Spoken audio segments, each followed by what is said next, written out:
The content you're about to hear may be graphic in nature. Listener discretion is advised.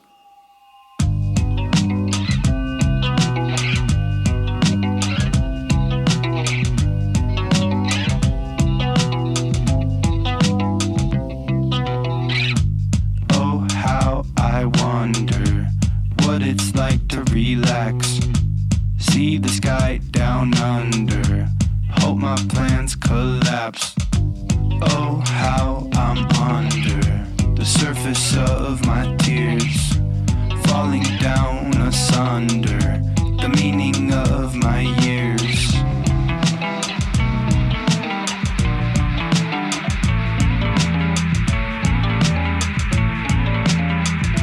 This is True Crime XS.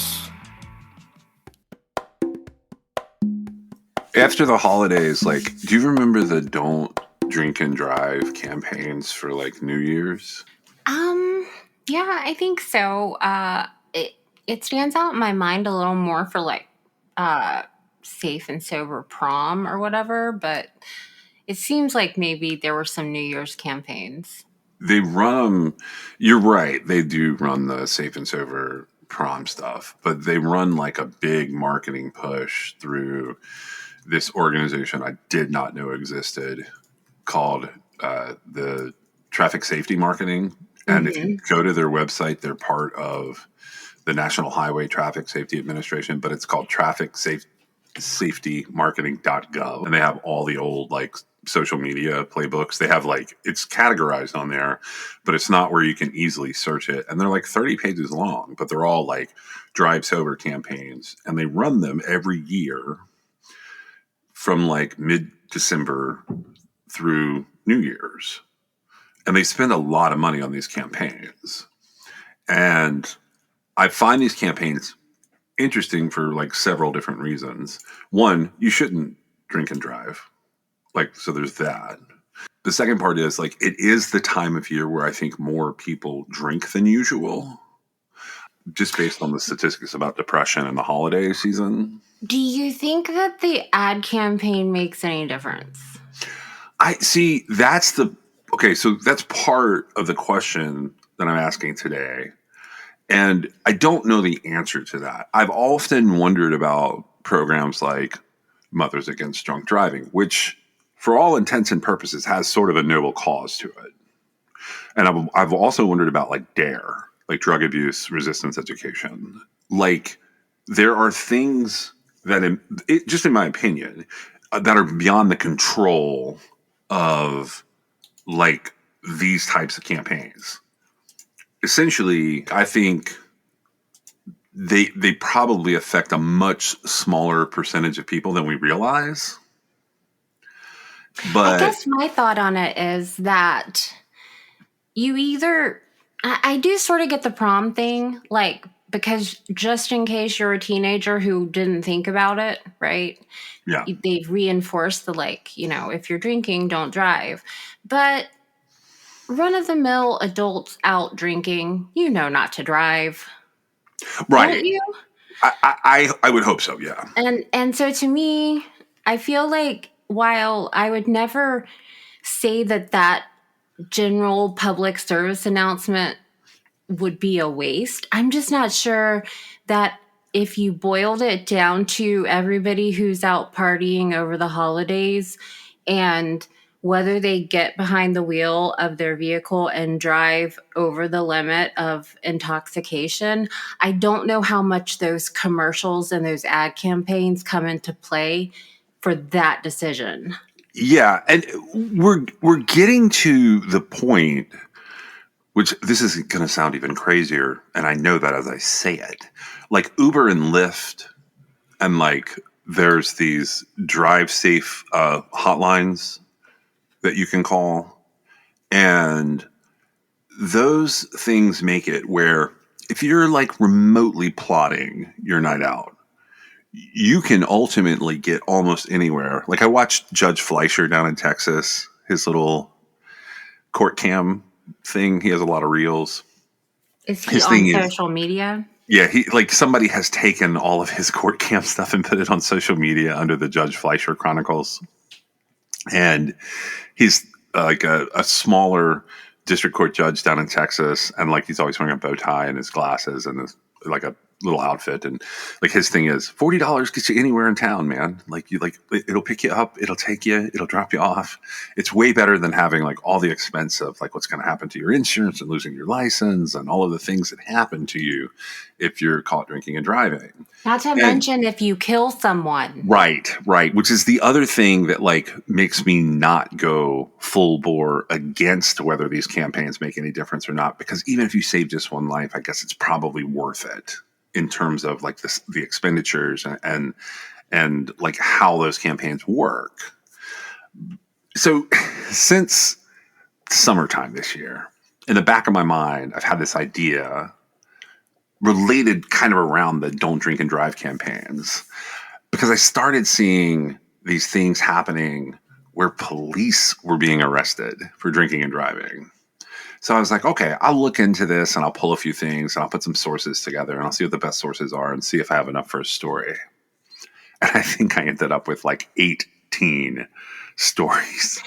I feel like that is one of the sort of most interesting hypotheses that we like when we hypothesize something. Is this topic something we can come up with enough to cover it on a show? We never fail to find out how much is out there. Even just like, so I like gathered like, I think 5 of them are just from December, and they were headline articles that had like court documents backing them, and they were interesting, and they were like a variety of things that police do. So probably by the time people see this, I've titled this something like "Don't Drink and Police" or something.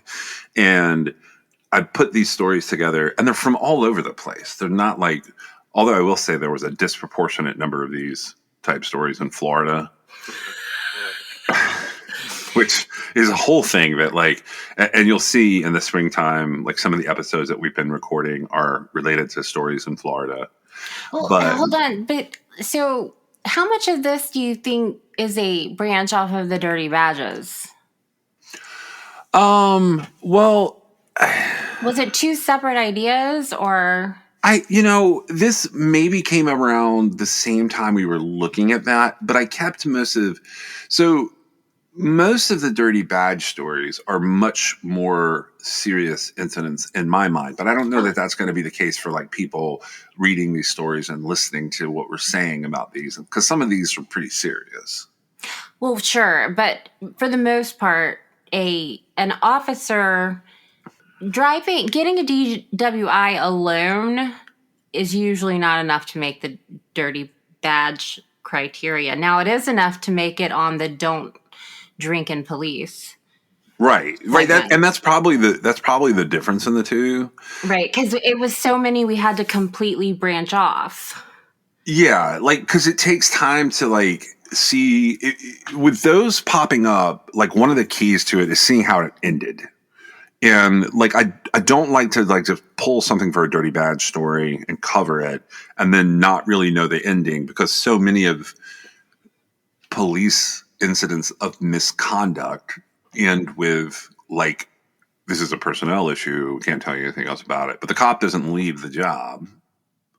And that part was pretty fascinating to try and differentiate between like don't drink and police versus like, Dirty Badges. Dirty Badges, they tend to have committed much more serious crimes. Like one of them that comes up is like a former officer, and he ultimately, I believe, is responsible for an execution style hit. That's a very serious thing. And it's not that don't drink and police is less serious. It's just a little, like the endings are a little more like not likely to result in life in prison. I think is where I'm headed with it. Well, I just thought it was interesting that we ended up with this whole other segment that is equally interesting in its own way. So I went back a little bit in time. I think this officer ends up on my radar because I was looking up someone else like nearby.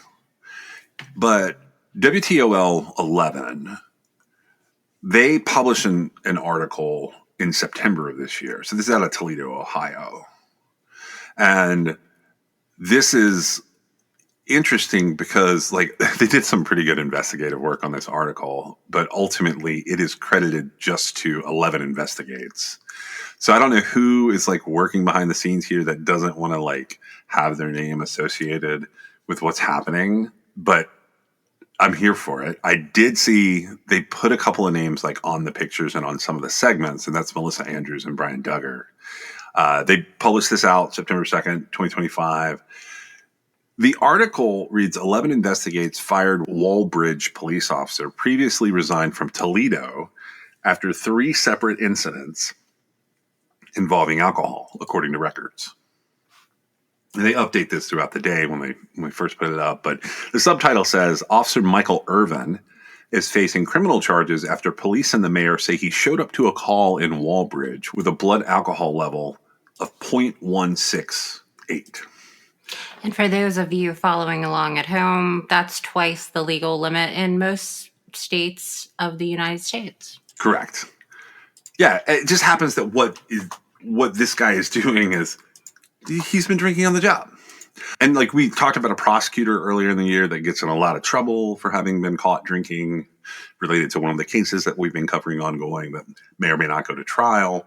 But here's this article. Toledo, Ohio, a Walbridge police officer is out of a job facing charges for allegedly showing up to a call drunk.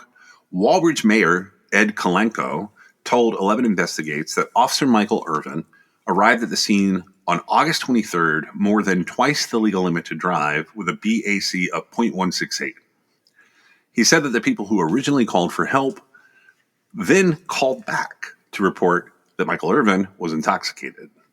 Those residents called police when they returned home and found their truck door open. So the door of a vehicle in their driveway is ajar. When Michael Irvin arrives, they called the Wood County dispatcher back to say that they believed he was drunk.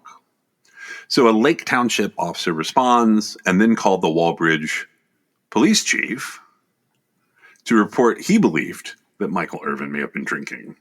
A separate Walbridge officer arrives and takes over the case and then later drives Michael Irvin home. This is not the first time Irvin, 35, has been on 11 Investigates' radar. In February 2024, 11 Investigates reported on officers with troubled histories jumping from department to department. And that's one of the things that is like really important to me in these stories. These officers get in trouble at one department and then they move over to another department. And so that's why we're using this particular source. That's why we're talking about this story. What I did find a little fascinating here was 11 Investigates has already covered this officer. So during their investigation, they discovered that Michael Irvin had resigned from the Toledo Police Department while he was under investigation, September 1st, 2022. And then by October 5th, 2023, he's hired on as a Walbridge police officer. So a review of his Toledo file shows that Michael Irvin was disciplined on November 9th, 2017, and then again on June 14th, 2019, for off-duty accidents that involved alcohol. Now, to be fair to Michael Irvin, this is different. This is not an off-duty accident involving alcohol. This is showing up to a call drunk, allegedly. But, well, okay, yeah, you're right. It is different, but like he still drove there. But there was no accident, I guess. Okay. That assumes facts not in evidence. We don't know that he drove there. I'm going to defend him a little bit on that end. Okay, fine. Sorry, I mentioned it. We'll go with what there is, right? I mean, I have seen officers who walk out of the police department and walk to a call. I don't think that's what's happening here, but I'm going to err on the side. I'm pretty sure, regardless of whether or not he drove, you're not supposed to be drunk at work. You're definitely not supposed to. You're not supposed to be drunk at work at any job. Like this year, I have seen elementary school teachers and daycare workers who've been called out for being drunk at work. So, yeah, you're definitely not supposed to do it if you're a police officer. That would be the irony of ironies, is if you have a drunk police officer show up to arrest a drunk teacher for drinking at work. Yeah. That's not what's happening here.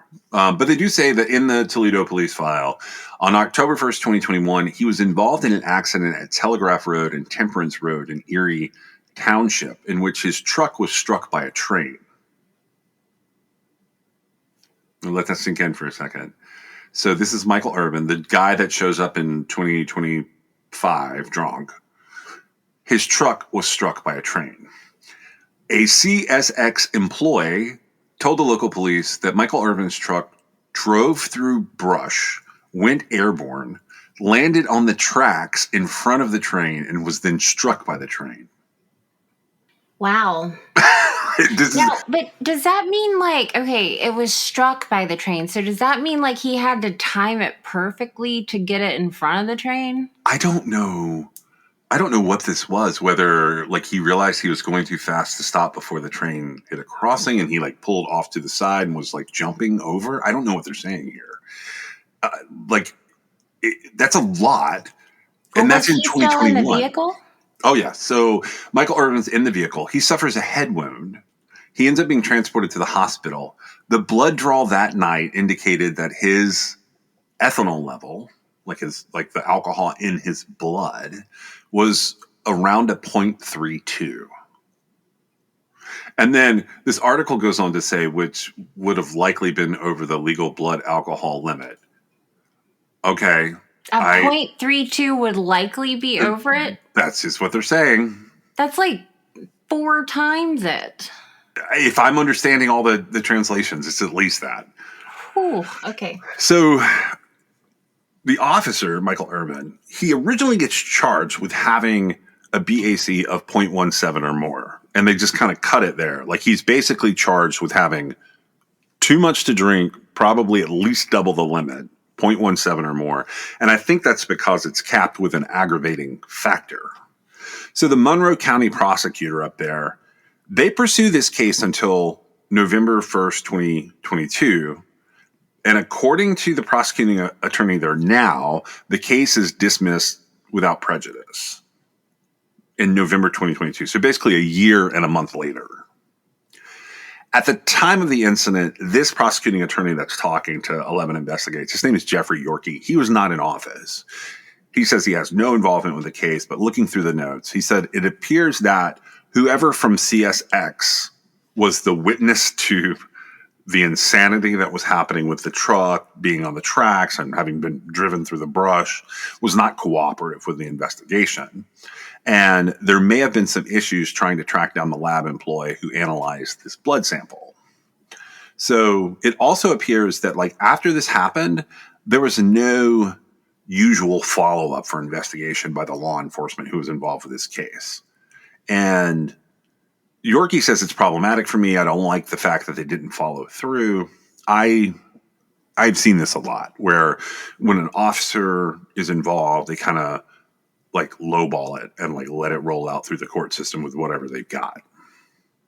Now, Yorkie says he regularly meets with law enforcement, and he said he would bring the case up with them during a meeting after this article. Because it's dismissed without prejudice, this case could still be refiled.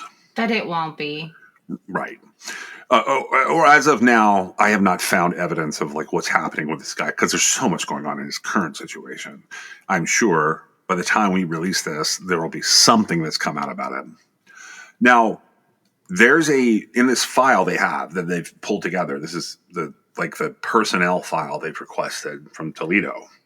There's an internal affairs investigation, and that resulted in him being found guilty of conduct unbecoming an officer, willful violation, which they don't specify what that means.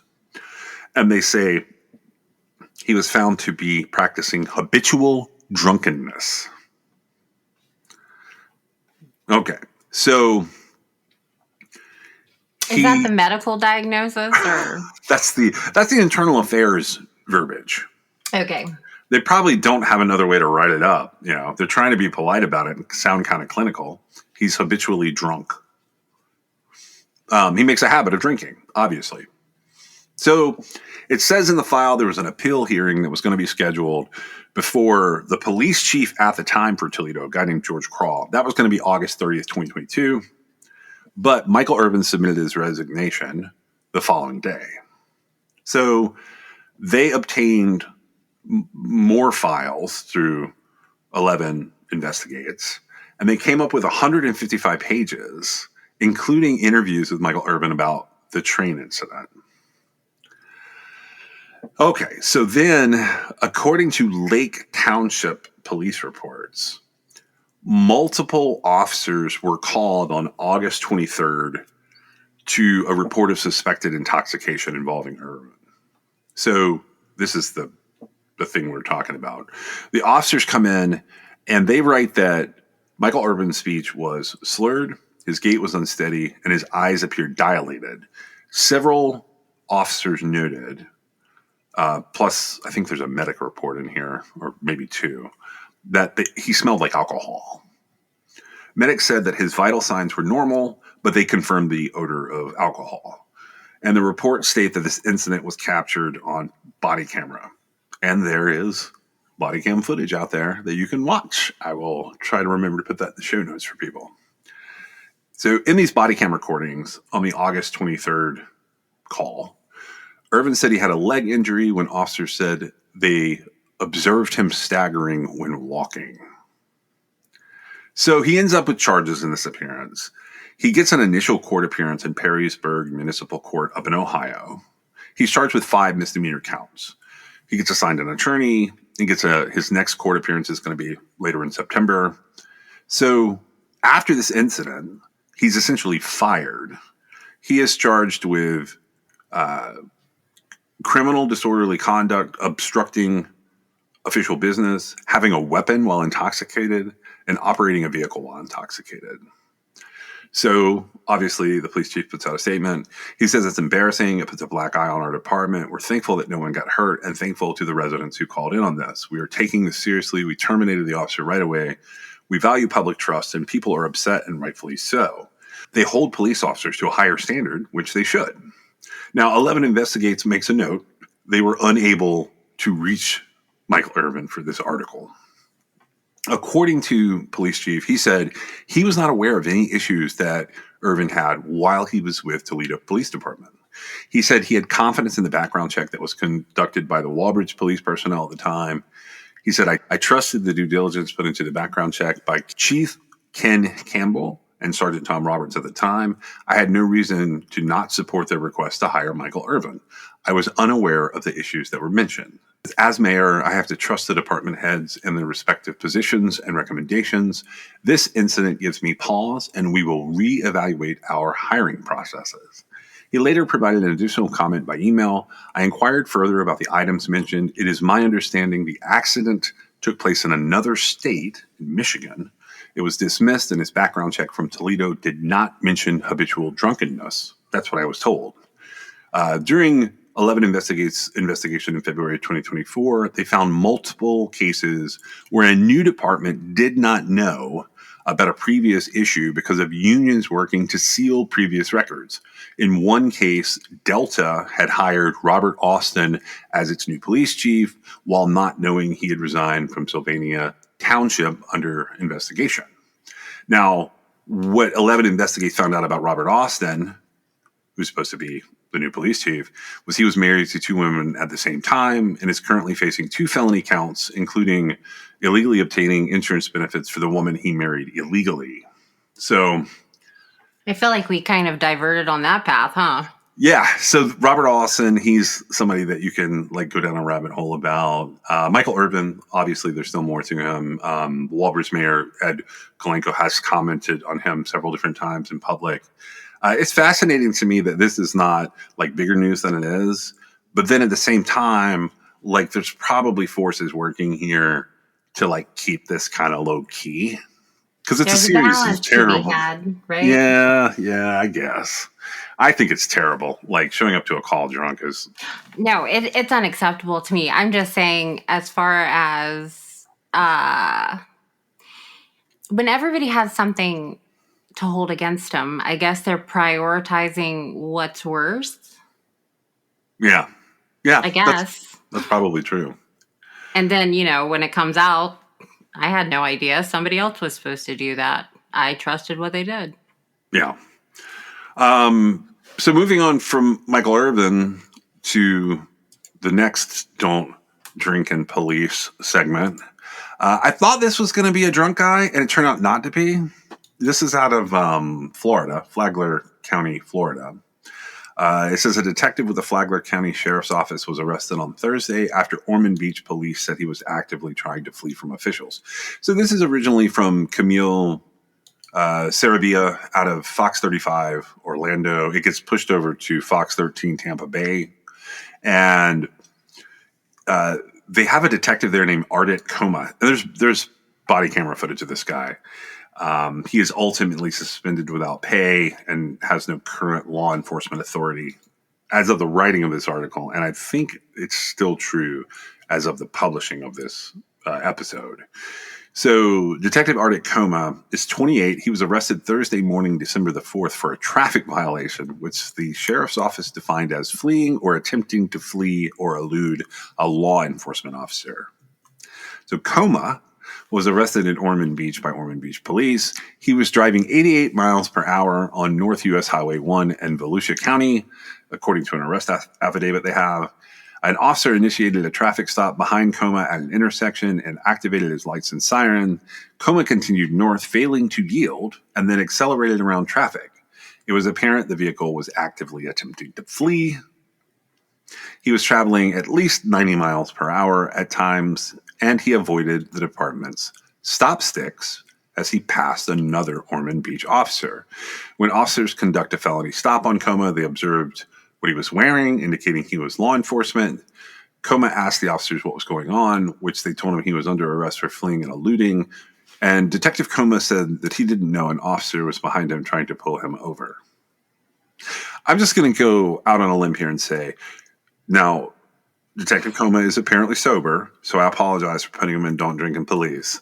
But if you're a detective for a major county in Florida in the major case unit, which according to this, he joined the sheriff's office in June 2023. He's currently a major case unit detective. He was in an unmarked agency-issued vehicle.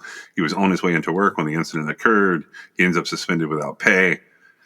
I think it's less about the speeding around the cops and more about the fact that, like, there are lights and sirens behind you, and the first words out of your mouth is, as a detective, you don't know you're being pulled over. And he really wasn't intoxicated? I was convinced he was going to be drunk, which is why he makes it into the episode. But I think it would have been better if he was drunk. I think I would have understood if he was drunk, but I guess not. I think that actually makes it a little bit worse. It does. It does, being a major case squad detective and also just not knowing that you're being pulled over by the police is because ridiculous. He was a detective. He should have seen the clues. Absolutely. And like, I looked at it and I was just like, wow. I tried to like wrap my head around it and I just couldn't come up with anything. Wow. And like, so, this is sort of the point in the story where I will go ahead and tell you, there are a lot of officers being arrested in fall of 2025 for a variety of reasons. This is the only one I'm including today where the guy wasn't pretty obviously drunk. And I say that because the theme is don't drink and police. But I have to tell you that over in North Carolina, I read probably one of the most interesting things I've read about an officer who's technically not drinking and policing. Technically. He's off duty. But the description they have of what is happening with this guy is one of the most fascinating things I've read. And I only saw a little article on this. I did go look up the court records, and it's all kind of in process. I was shocked at this article by Diamond Carroll for WCNC Charlotte News. The headline is, Off-Duty Belmont Police Officer Arrested on DWI Charge at McDonald's Drive-Thru, which is interesting. It says the officer has been placed on administrative leave pending the outcome of the criminal investigation. It's the first line of the article proper that allows this gentleman into Don't Drink and Police. It says an off-duty Belmont police officer was arrested Friday morning on a driving while impaired charge after being found unconscious in his vehicle at a McDonald's drive-thru. Officers responded around 12:30 a.m. to a report of an unconscious motorist at the McDonald's on North Main Street in Belmont, North Carolina. This, according to the police department. When they arrived, officers found James Reagan, an off-duty Belmont police officer, asleep in the driver's seat of his personal car. A field investigation determined that Reagan was impaired. He was arrested and charged with DWI. Now, this next line is going to give you a little sympathy for the guy. James Reagan has served as a school resource officer with the Belmont Police Department since September of 2014. Well, that explains it, all of it. Yep. Police Chief Boyce Falls called the arrest concerning in a statement. He said officers are expected to conduct themselves to a high standard on and off duty. When someone falls short of that, they will be held accountable. Does that include lying to reporters about accountability? I don't know. So James Reagan has been placed on administrative leave pending the outcome of the criminal investigation and an internal review by the department. He was released on a $5,000 bond. His court hearing is scheduled for February 3rd, 2026. So I'll be following along with that one. I have to ask you, though. We have DoorDash, Uber Eats, all those things. Amazon even. I think I saw on the Amazon Prime app, like there's ways to get food from Amazon. And I know that like there's different local delivery services everywhere people are. You don't have to go anywhere ever. Right. So, and also like he's a school resource officer. He could have been pulling off duty work, I suppose. This is a time of year where, unless I'm missing a guess, most schools still get out at 3:00, right? 3 or 4. Something like that, yeah. So this is after midnight. I'm sure like he has worked a full day or whatever. But this is like a Friday morning. So, Thursday's over. We're now on Friday. And what do you have to do that you want to make rib so bad that you are passed out in your car in the McDonald's drive-thru, like right after midnight? What is happening in your world that is where you land? I don't know, and I think that that's sort of what makes it so bad. Not that I don't know, but that like I can imagine what it would take for that to be a thing, at least for me, right? Right. I would be like under rock bottom. All the things that would have to come crumbling down in my life for me to be unconscious in the McDonald's drive-thru. Right. They would definitely be signs that I certainly did not need to be in law enforcement. I did not need to be a school resource officer. I needed probably a vacation at that point. Yeah, obviously he's been doing this for a long time. He's been doing this for 11 years, which I assume those 11 years just came to a close. Do you know? No, I don't know yet. Like he's suspended pending what's going to happen, but nothing's going to happen until February 2026. I don't know how much. There could be a perfectly valid reason for this. And let me go ahead and say in the defense of some people who are charged with DWI, they are innocent until proven guilty. And sometimes something can appear to be a DWI when it is not. Okay. Medical incidents happen. Other things happen. That's what I would sort of expect instead of like drinking. Like if they take medicine or something and it affects them a way they weren't sure of, I don't think they should necessarily lose their job for that. But it's still a dangerous position and you're still responsible for your actions. Oh, I brought this up because it's wild imagery. And honestly, it's kind of clickbait. Like you've got a police officer, he's off duty, he's a school resource officer. He is passed out in a McDonald's drive-thru at 12:30 in the morning. That alone is fascinating to me. But I would retract what I'm saying about him being part of Don't Drink and Police, because he's off duty. And two, like, I know you said medication and like other things can cause it.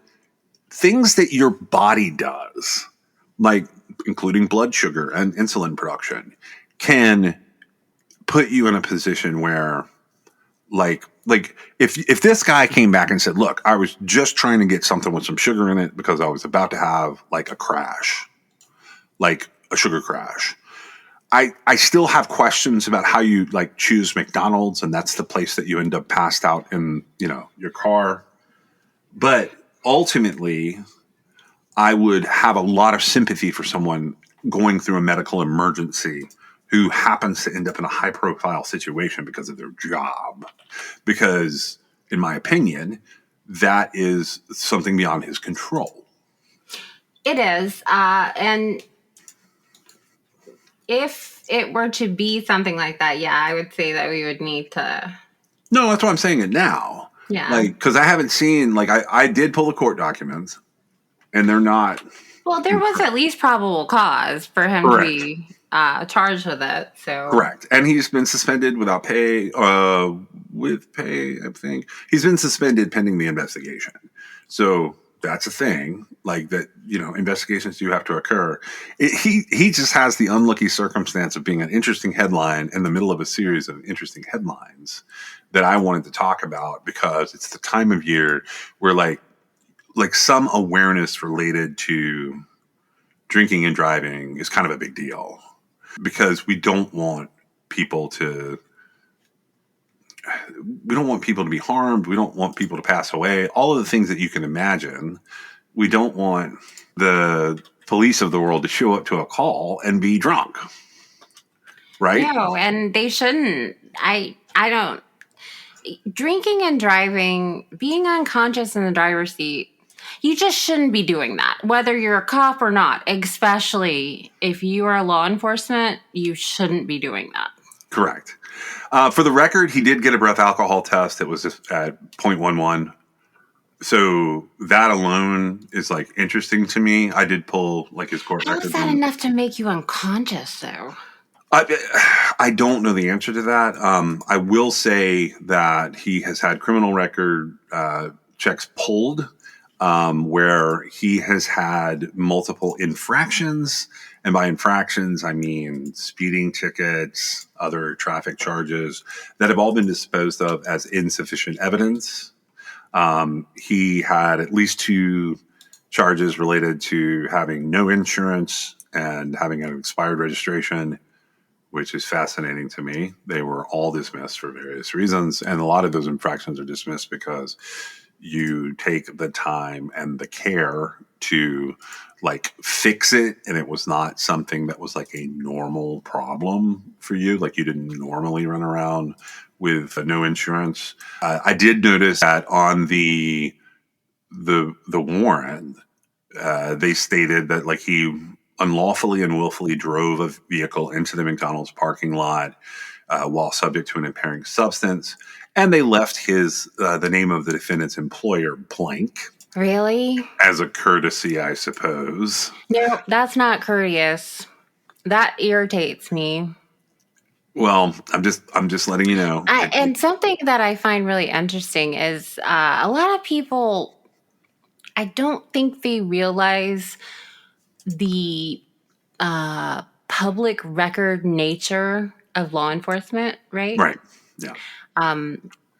You are on display Correct. as a public employee. And I'm not saying it as a personal thing, but the cops doing things as courtesy to other police officers when there's I think the 0.11 is tangible evidence that requires them to expose it. Yeah. And when they do each other favors like that, I really don't like that. Yeah. I looked up Belmont. And so it's a Belmont officer pulling over another Belmont officer. The likelihood he didn't know that he's a Belmont officer is pretty low. So I found it interesting that they left the defendant's employer blank. Right. And they shouldn't have.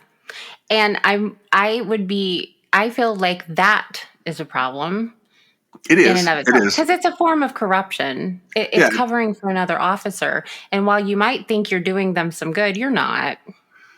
I would forgive somebody who has said, like, I had a substance abuse problem and I took care of it.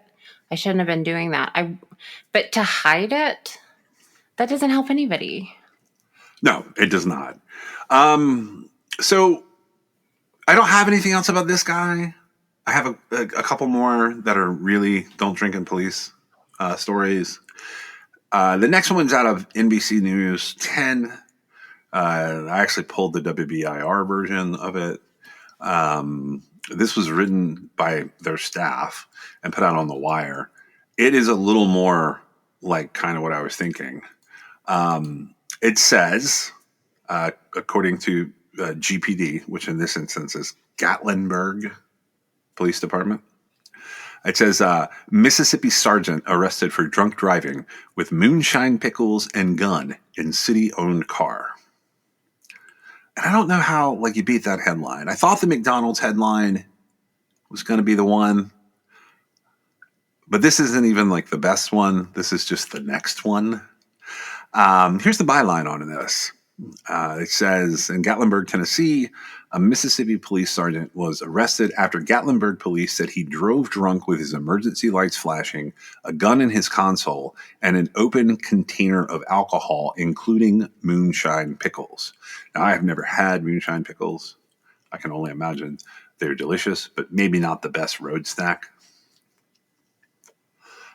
Joseph James Prine Jr., a sergeant with the Gulfport Police Department, was charged with driving under the influence, unlawful possession of a firearm while intoxicated, and having an open container of alcohol, according to a Gatlinburg Police Department incident report and, of course, body cam footage.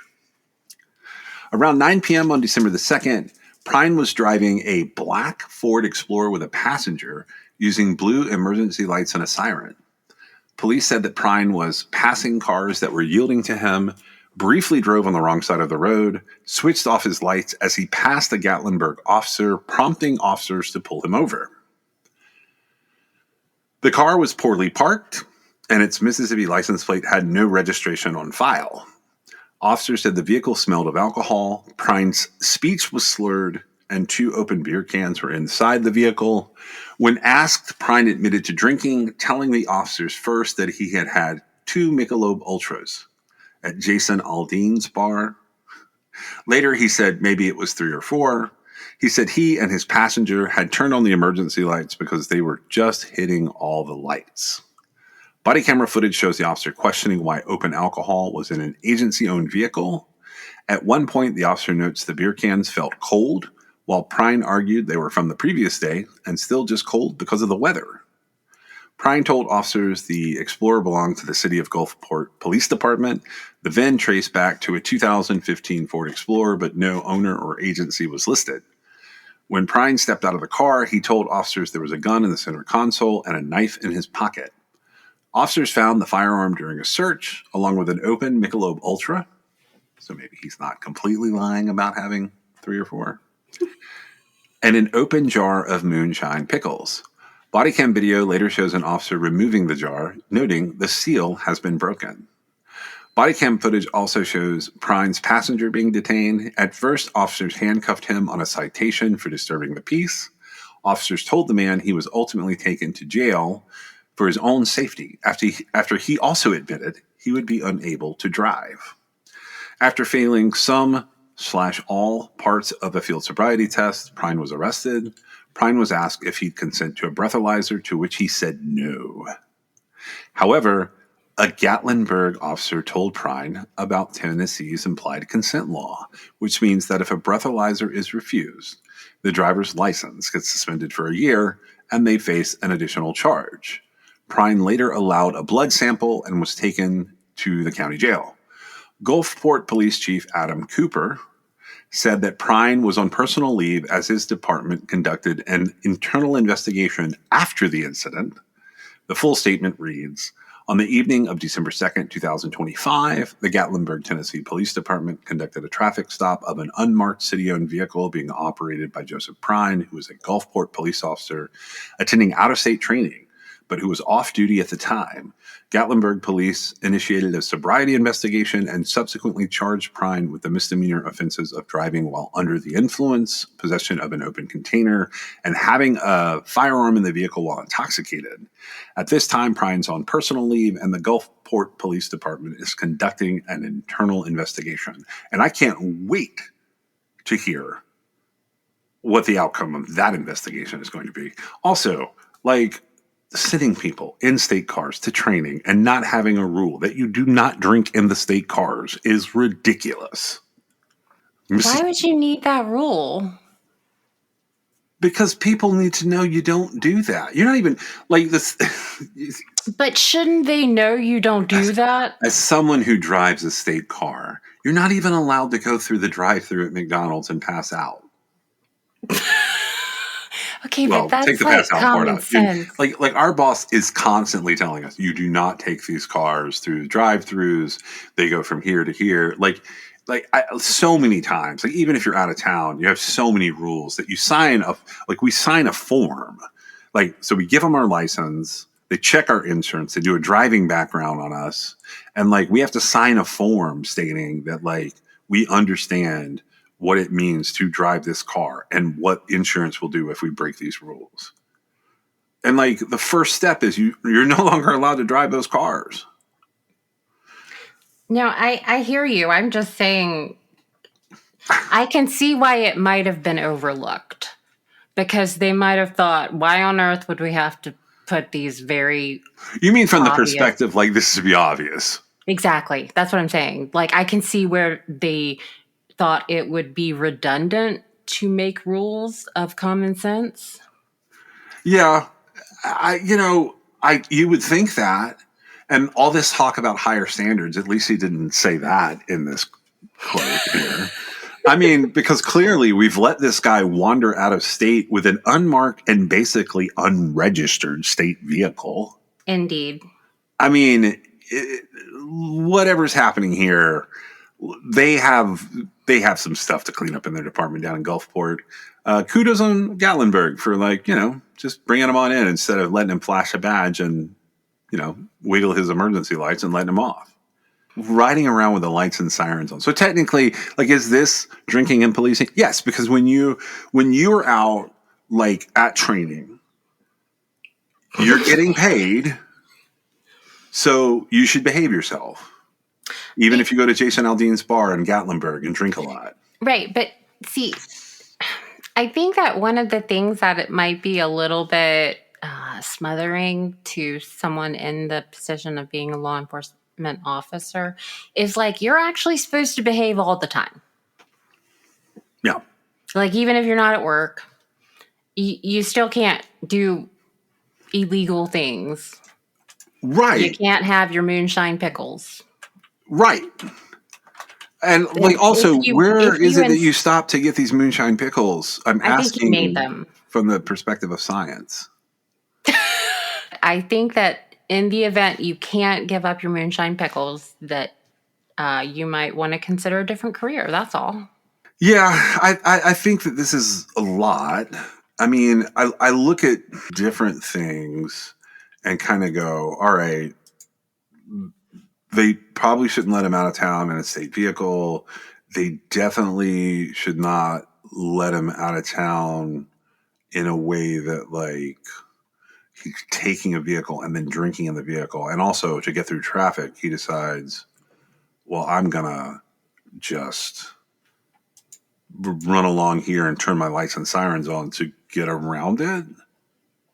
I don't know. This is a very strange situation for me, but this guy clearly is kind of missing the boat. He 100% messed up. Yes. Yeah.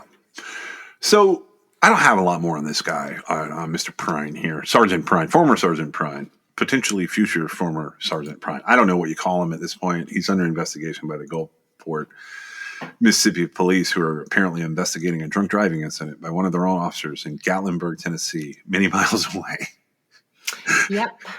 I'm sure it's going to go great. The last story that I have for today in terms of don't drink and police is one, I never thought like I would like even have to like read half of this. So we've talked at length and ad nauseum about the Columbine High School massacre back in 1999, right? Just one time, yes. Well, right. But I'm saying We covered it. yeah, we covered it. That was it. And we moved on. Yeah. So about 30 minutes away from there is a place called Evergreen. You ever heard of Evergreen, Colorado? Not before we were talking about this. Right. Yeah. So this is a Jefferson County, Colorado unincorporated community. It is interesting for a couple of reasons. The main reason we're talking about it today is the shooting of Charlie Kirk took place September 10th, 2025. And same day that his shooting took place, there was a shooting that's completely overshadowed by Charlie Kirk's shooting. And Charlie Kirk was shot to death in Utah. Right. So Charlie Kirk was shot to death in Orem, Utah. It's a whole thing. He was speaking at a Turning Point USA debate event at Utah Valley University. He was shot and killed. It was considered a political assassination. It drew international attention and a lot of condemnation of political violence, and it sparked a lot of debate over guns and vitriol and political speech. He was posthumously awarded the Presidential Medal of Freedom. We take no position on what happened to Charlie Kirk. It was a tragic loss of life, and that's the end of it. Right, and this happened the same day. Yeah, so this happened not just the same day, but 4 minutes after Charlie Kirk was shot, and it is buried. Like, no one realized that this had happened. So this is September 10th, 2025. A 16-year-old named Desmond Hawley, who's a student at a high school in Evergreen, Colorado, called Evergreen High School, which is in Jefferson County, Colorado. He arrives on the school premises with a revolver, and he opens fire with this revolver inside and outside the school. Desmond Hawley shot and wounded 2 students. No one was killed, but the school was able to be locked down, which why you would do this 30 minutes away from where Columbine happened 26 years ago is wild to me. But the school was essentially, the security doors made it impossible for this kid to leave. So when he realized he was trapped, essentially, he committed suicide. So authorities start investigating this incident, and they say that like Desmond Hawley had been, as a younger teenager, in these digital extremist spaces, and that he had expressed some neo-Nazi views online, and that he had essentially been radicalized. Now, they said he had a fascination and a potential obsession with Natalie Rupno, who is the perpetrator from December of 2024 of the Abundant Life Christian school shooting. Prior to the attack, Desmond Hawley had posted some video of himself online in the poses that Natalie Rupno's social media showed. He had videos of him creating a shirt that was similar to one of the Columbine shooters, and you could see him wearing it on his TikTok. One of the victims has been identified publicly. The other one is not. Colorado Senator Michael Bennet, he put out a statement saying he was horrified by what had happened, and he thanked law enforcement officers for their swift response. And then this thing vanished. Except for local news, there's really no record of it. Except if you go looking at like different things that were done locally. And that is a lot of what I call back-patting was done by local law enforcement. I never understand this. It's like this guy did a job, we're giving him an award. It makes everything so much worse sometimes. It does. And like, it makes it ridiculous. Obviously, when something like this happens and you have a school shooter, even though this guy's trapped and he ultimately ends his own life when he realizes he's trapped, it causes a SWAT response, basically. Like, you end up with emergency services and like hostage rescue teams kind of swooping in to save the day. And sometimes like mistakes are made and accusations are made. This has one of the worst don't drink and police stories that I think I've ever read. And even though ultimately there's only one casualty in this situation, which is the perpetrator himself, and there's 2 injuries.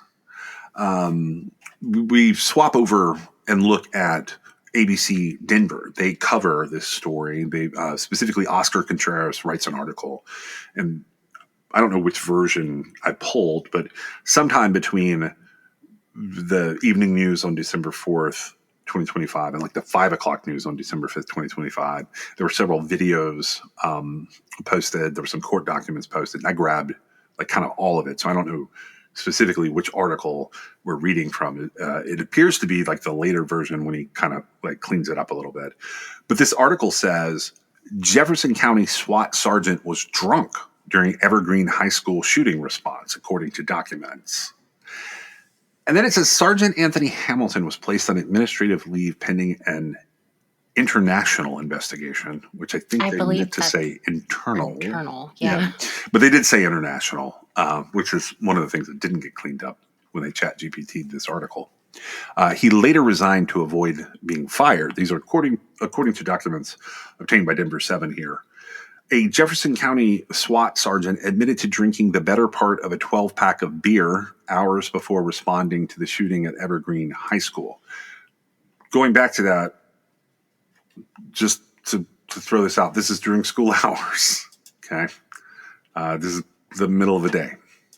Internal affairs investigation into SWAT team leader Sergeant Anthony Hamilton began about 2 weeks after the September 10th, 2025 shooting that left 2 students injured at the school before the shooter turned the gun on himself. Nearly half a dozen law enforcement officers came forward to report that they suspected Anthony Hamilton was intoxicated the day of the shooting, violating the agency's alcohol policy. The documents obtained by Denver 7 through Colorado's open record law show that Hamilton initially denied the allegations brought against him before admitting he'd been drinking the night before the shooting and about 4 hours before the events that unfolded at the high school that day. So basically, this guy was drinking the night before and apparently was drinking the next morning, and other officers broke the thin blue line to tell on him, which is interesting. Nearly a half a dozen. Yeah, nearly half a dozen. So either they really don't like this guy for some other reason, they're all jockeying to be the sergeant of the SWAT team, or that thin blue line maybe is becoming thinner. Well, I could see like a lot of different reasons to come forward about that. It was so bad that they felt like if they didn't, they could possibly be stuck in a position where it was obvious they didn't do what they should have done, right? Yeah. And the other thing would be they were perhaps, they had abstained as required for being, I don't know how that works, being on call for SWAT or whatever. They abstained from alcohol and they didn't feel like it was fair that he didn't. Yeah, that could be true. Like we are, when I'm on call, I'm warned not to like drink or take intoxicating substances during that time period. Right. And so it could be something to that effect, because that would obviously be a pain in just about anybody's butt, because well, the pain in the paperwork. Well, you're on call, and then, you know, a lot of times when you're on call, nothing happens, right? Correct. And so you abstained and you got to go back to work and you didn't get to party or what. I don't really know. I'm just trying to kind of walk through why they may have done it. I think it was probably very obvious, and the individual officers didn't want to be seen as oblivious or complicit, right? Right. So this article goes on to say that interviews with police officers from Arvada and Golden police departments, so this is a multi-agency response that's happening, as well as deputies with the Jefferson County Sheriff's Office, they revealed that Hamilton was likely trying to cover up the smell of alcohol with coffee the day of the shooting. Several officers noted the former sergeant had bloodshot, watery eyes that he tried to hide with sunglasses while inside the school. As SWAT team members went floor by floor clearing rooms, they described him as quiet, distant, and acting out of the norm. One officer described him as kind of, quote, checked out, end quote. Hamilton's behavior that day raised red flags from one of his commanders, who was surprised to see him responding to the call the day of the shooting, since Hamilton had previously requested to take a few days off to deal with family issues, which is even stranger. You don't really have to be there, but you don't want to miss the action, I guess. I think that's exactly what it was. Yeah. So later that day, another commander would report that Hamilton was leading a SWAT element to search areas of the school that were not their responsibility. And they found it out of the ordinary how Hamilton was ordering them to randomly clear rooms inside the school. Other law enforcement officers would come forward that day to report they had gotten a whiff of alcohol coming from Hamilton during the response to the shooting at Evergreen High School. During a meeting with SWAT leadership on September 17th, so a week later, Hamilton admits that he started drinking the night before. He didn't go to bed until about 2 or 3 in the morning. He also admitted he started drinking the day of the shooting pretty much right away after waking up about 8 a.m. So he's off. He's having a day off. Maybe it's a hair of the dog situation where hair of the dog is when, and I know people know this, I'm just stating it so it's the direction I go makes sense. Hair of the dog is when you've had enough that you've got a headache and potential signs of being hungover. So you drink a little bit, not a lot, and your body responds to that and it lets it process out the rest of the alcohol. That's the concept of hair of the dog. Whether it works that way or not depends on the person. So he gets up, he's got a day off, he's drinking. He said he drank the better part of a 12-pack, maybe 9 or 10, the morning of the incident. I don't know what's happening in this guy's personal life, but if between 8 and noon you drink 10 beers, even on your day off, I don't think I do that. I'm trying to think. When I go to the beach, like some day, like there's usually like one day I'm not responsible for the dogs or the children that are around. So like that is the day if I'm going to drink some beers. But I usually start at like lunch, and I'm like I have a little day drinking, and honestly I think it's 4 beers like all day. So I can't imagine 9 or 10 beers in the morning. Yeah, I mean, so it did come up just really briefly earlier that he had taken time off for family problems. So this may not be his normal behavior, right? No, definitely. Like this could be totally out of his element, and that could make it worse. That people notice it, or the opposite could be true. Well, and see, I don't know. In the event this is out of his element, he drank a lot the night before. He basically started drinking as soon as he got up. If there's family, depending on what is going on in his personal life, drinking is a way to avoid things that are making you depressed, but it further depresses you, right? Yeah. And unfortunately, if this was an out of character. Well, it was out of character, but it was also like weird that this particular thing happened. I don't think this kind of thing happens very very on a regular basis, right? Here at that school in this county, they don't have school shootings, right? Well, this is 30 minutes from Columbine. I'm just saying. Well, but he may not have been in the state to make the decision that his days off still applied. That's true. Well, he says he admits to drinking the better part of a 12-pack, and then he says he stopped drinking about 11 a.m. that day. And this is about an hour and 20 minutes before calls began to flood 911 dispatch. The internal affairs document also shows that Hamilton admitted to likely being intoxicated when he drove a take-home vehicle to the school while armed with a sidearm, handgun, and department-issued rifle and wearing his SWAT green uniform. He said the fact that a school shooting was taking place likely drove his decision to respond that day, even though he was off duty and under the influence. He's quoted as saying he knew his team would need help. He says... And that's a savior complex, right? Where they can't do the job without him or whatever. Right. And also, let's be honest, he's going to miss out on the action. Well, that's what that is, because they absolutely will do the job just fine without him. He should have just stayed home, passed out. Yeah, but he probably would have regretted that too. But he says here that the decisions, he says that this was the wrong decision, thinking his team was going to need his help. And he said that was the reason why I regret few things in my life more than this. In a statement, a spokesperson for the Jefferson County Sheriff's Office said that Hamilton resigned in lieu of termination after the conclusion of the internal affairs investigation. So basically, internal affairs concluded he was no longer fit to be an officer and he was about to be booted. he decided, I'm going to resign.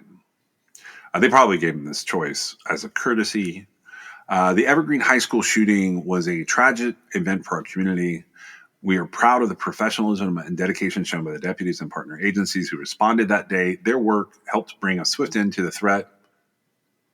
Again, backpatting. The guy harmed himself. Their work helped bring a swift end to the threat and ensure the safety of students, staff, and families. During the aftermath of the incident, our agency learned that a sergeant on the SWAT team who responded to the scene while off duty was under the influence of alcohol. This conduct falls far outside the standards and expectations of the sheriff's office. The sergeant was placed on leave. An internal investigation was conducted. That process has since concluded. And the deputy resigned in lieu of termination. The sheriff's office remained committed to transparency, integrity, and the safety of the communities we serve. So that's the statement that they put out related to this. I'm just going to throw this out there.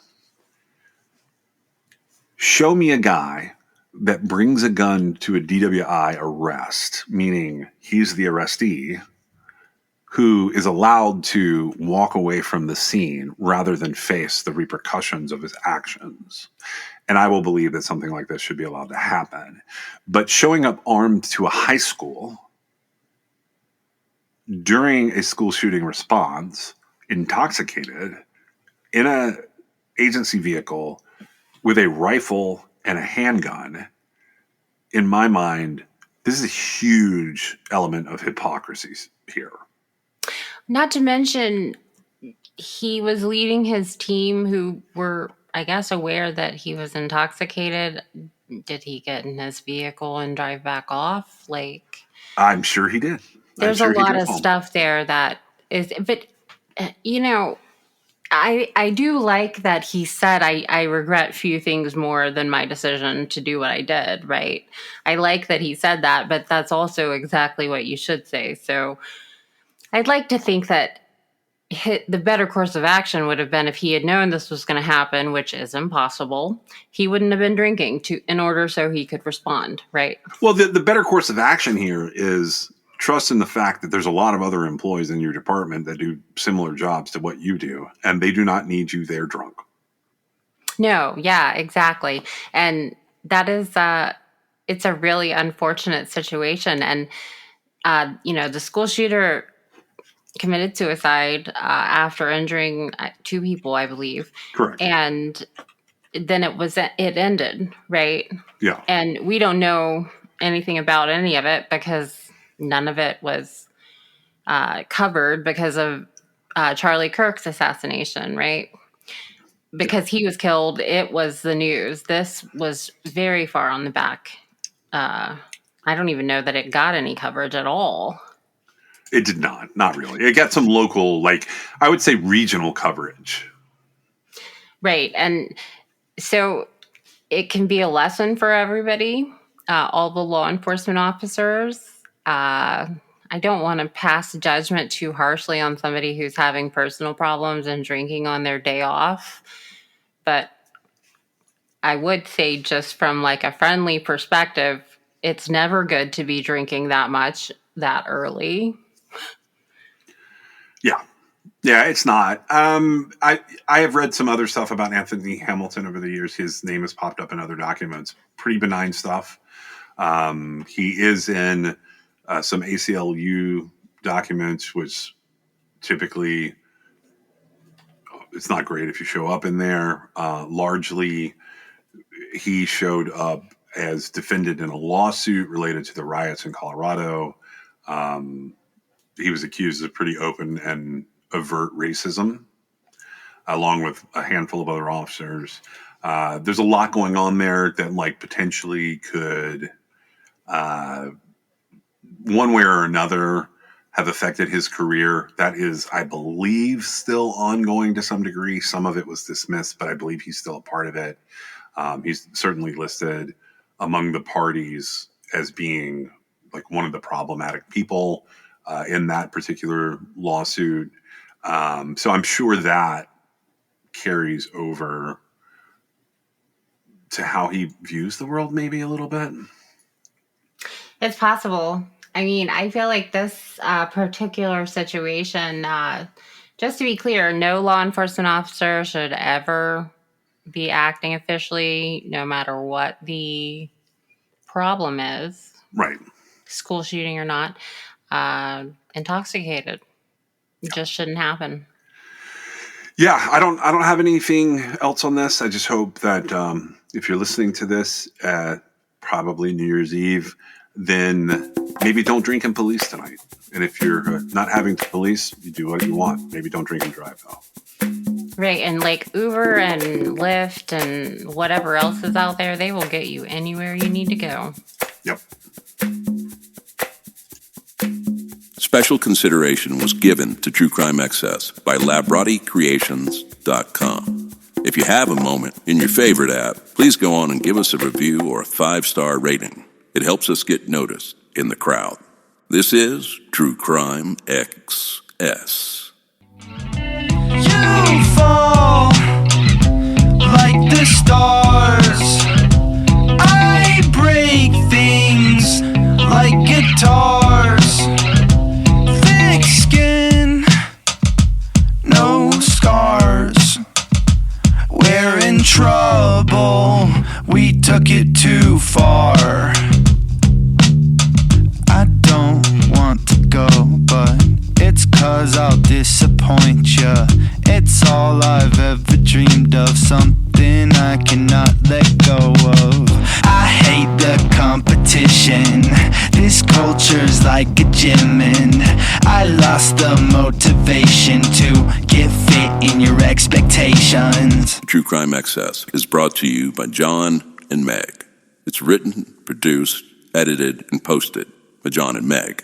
You can always support True Crime Excess through Patreon.com, or if you have a story you'd like them to cover, you can reach them at TrueCrimeAccess.com. Thank you for joining us.